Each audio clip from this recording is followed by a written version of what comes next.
Turabashuje inshuti zacu tubahaye ikaze ku ijambo ry'umutima.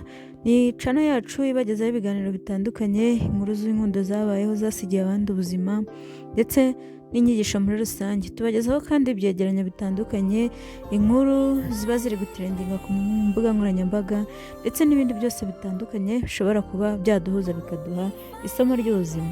Uyu munsi rero tuje kubagezaho inkuru itari y'ibyishimo ahubwo y'akababaro. Inkuru yabyutse ibice bigacika ku mbuga nkoranyambaga, cyane cyane urubuga rwa YouTube, aho ufunguye YouTube yawe niba ukoresha YouTube channel cyangwa se ukoresha iyi YouTube ubwayo nka app, ushobora gusangaho inkuru zitandukanye, ariko kandi ugasangaho inkuru y'akababaro iteye ubwoba ndetse yatera abantu benshi gutekereza no kwibazwaho.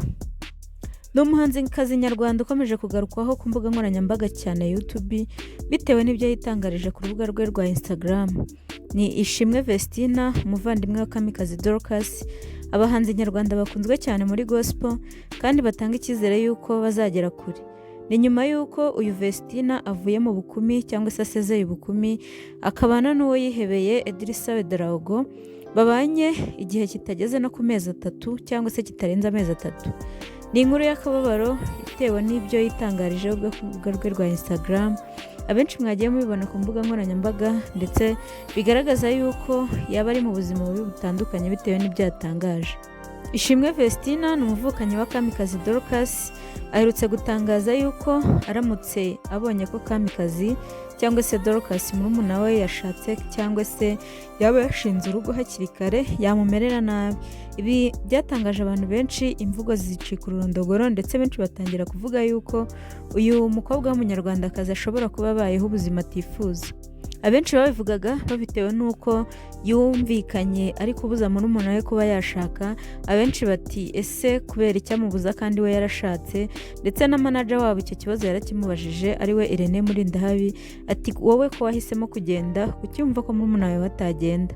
Gusa yabihakanye ndetse yasubije icyo kibazo ubona yuko afite amarangamutima atameze neza ndetse ashaka kugira ibyo atangaza mu maso ye, nubwo we ntacyo yigeze asubiza ku kijyanye n'uko we adashaka ko murumuna we agenda. Gusa yaravuze ati njyewe numvishe yuko aramutse yashatse cyangwa se agiye nonaha namukubita, namucira inkoni nkamukubita. Ibi byatangaje benshi babyibazaho batese uyu munyarwandakazi wacu yaba yarabayeho nabi cyangwa se yaba yarakoze amahitamo mabi mu gihe yari ari gutoranya abo bagomba kubana. Abenshi se ko tuvuga tuti urugo rwiza ni ijuru rito, ese kuri Ishimwe Vestine ryaba ryaramubereye ijuru rito cyangwa se ryamubereye umuriro wo kuri iyi si ndetse benshi bita utazima?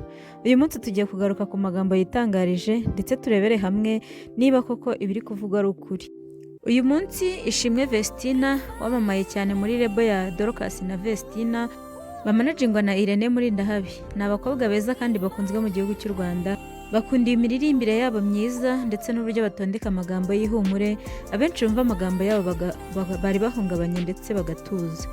Tubazi cyane kuri Nahawe Ijambo, ariyo ndirimbo yabo ya mbere batangiriyeho ndetse yaje gukundwa cyane n'abatari bake. Benshi bavuga yuko aba bana bafite impano kandi bafite ejo hazaza. Byaje gutungurana ubwo nyuma yo gusoza amashuri yisumbuye Vestine Ishimwe yaje gutangaza ndetse amafoto yajya hanze yuko yasezeranye bimwe bwemewe n'amategeko na Idrissa. Nyamara nyuma yo gusezerana havuzwe byinshi ndetse benshi bagaruka yuko uyu muryango utunguranye ndetse uyu mwana yaba ashatse akiri muto. Ikindi kandi cyatumye babigarukaho ngo nuko yarabanye n'umunyamahanga kandi utarigeze avugwa mbere yuko babana.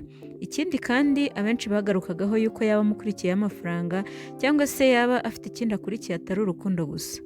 Ibi ngibi byaje gukomeza kuvugwa, bamwe bati nimureke umwana yiyubakire, abandi bati hari n'amashyari, abandi bati ibyo yabihisemo neza kandi arakuze, ni umuntu mukuru cyane ko yari yemerewe gusezerana mu bumwe bwemewe n'amategeko. Ibi rero byaje gukurikirwa n'ubukwe bwabo bwabaye akataraboneka, ndetse kandi ntitwakwibagirwa kukubwira yuko mu gihe cy'ubukwe bwabo byaba mu murenge ndetse n'ahandi hose gufata amafoto ntibyari byemewe, uretse kameramani wo kwa Irene Murindahabi niwe wenyine wari wemerewe gufata amafoto. Ibi nabyo byatunguye benshi, abenshi babivugaho bitandukanye, baravuga bati ese byagenze bite, ese ni ukubera iki? Bamwe rero byabateye ururondogoro ndetse bibazaho uyu mukobwa yaba yarahuriye n'uyu musore utazi akanyarwanda na mba habe na mwaramutse. Abenshi bakibaza uko bazajya bavugana ndetse benshi babigarutseho, bamwe bakabwira ati ibyo ntibibareba, abandi bati ibyo ntabwo bibareba koko. Ibi rero byaje kuba inkuru ncamugongo nyuma y'uko Vestine atangaje yuko yakubita murumuna we igihe yaba yashinze urugo akiri muto. Abenshi bakabivugaho ndetse bakabigarukaho bavuga yuko yaba abayeho mu buzima bubi. Byaje kuzuzwa aho kuri uyu munsi yaje gutangaza ibikomeye ku rukuta rwe rwa Instagram, aho yagize ati "Today the life I'm living is not the life I choose. I'm living in a bad situation and I don't deserve this. I know I made a bad decision in my life, but it's okay.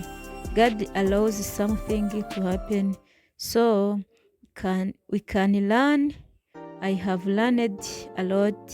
No man will ever lie to me again to destroy my life. The next man I choose to be with, I will first get to know him well, know his family, and know everything about him. No, never, no one will ever use me again." Bishatse kuvuga ko Vestine yarashatse kuvuga ko ubuzima abayemo muri iki gihe atari bwo buzima yahisemo. Ikindi kandi ngabayeho mu buzima bubi cyangwa se mu bihe bibi atigeze atekereza ko yabamo. Avuga yuko yakoze amahitamo mabi ndetse atigeze atekereza ko ariko bizagenda, ariko kandi akagaruka avuga ko Imana ariyo yabishatse ko biba ndetse ijya yemera ko bibaho.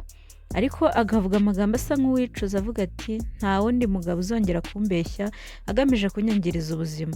Agakomeza avuga ati undi mugabo nzahitamo cyangwa se undi mugabo uzakurikiraho, ko azabanza kumumenya, akamenya umuryango we ndetse akamumenya neza buri kimwe cyose kimwerekeyeho. Ikindi kandi agasoza avuga ko nta mugabo uzongera kumubeshya agamije kumukoresha.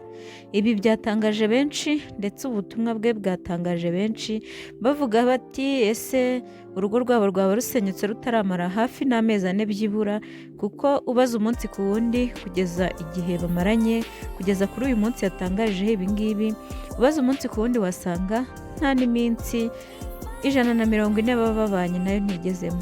Ibi rero byatangaje benshi ndetse bitera agahinda abantu kuri uyu mukobwa ukundwa n'abanyarwanda, ndetse benshi babitangaje mbere bavuga ko ahubutse, ariko abenshi bakabatera amabuye. Nyamara byashoboka yuko divorce yabo yaba iri ku muryango, ndetse abenshi bavuga yuko kugira ngo yerure atangaza ibihubwo byamajije kurangira, ndetse bavuga neza yuko yamaze gutandukana na Idrissa Wederaogo. Ndetse ikindi kandi bigaragarira mu butumwa bwe aho avuga ati uwundi mugabo nzongera guhitamo, bivuze ko Wederaogo atagihari.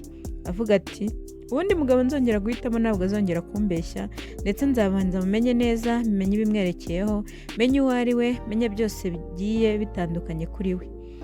Twakifuriza Vestine kuba ibiri kumuvugaho bitaba ari byo. Ikindi kandi bibaye ari nabyo byaba ari bisanzwe biba no ku bandi bose, yakwihangana ariko kandi akaziga guhitamo neza ndetse akirinda kuzongera guhubuka nk'uko yabitangaje. Icyo twamwifuriza no kwihangana, ubuzima abayemo bigaragara ko bitoroshye kuko ari we uri kubyitangariza, ndetse ngo amahitamo yagize ntabwo yabaye meza kuri we. Tubashimiye rero ko mukomeje kubana natwe ku nkuru zitandukanye tugenda tubagezaho. Iyi ni ijambo ry'umutima, inkuru zacu nakagaruka. Ciao ciao.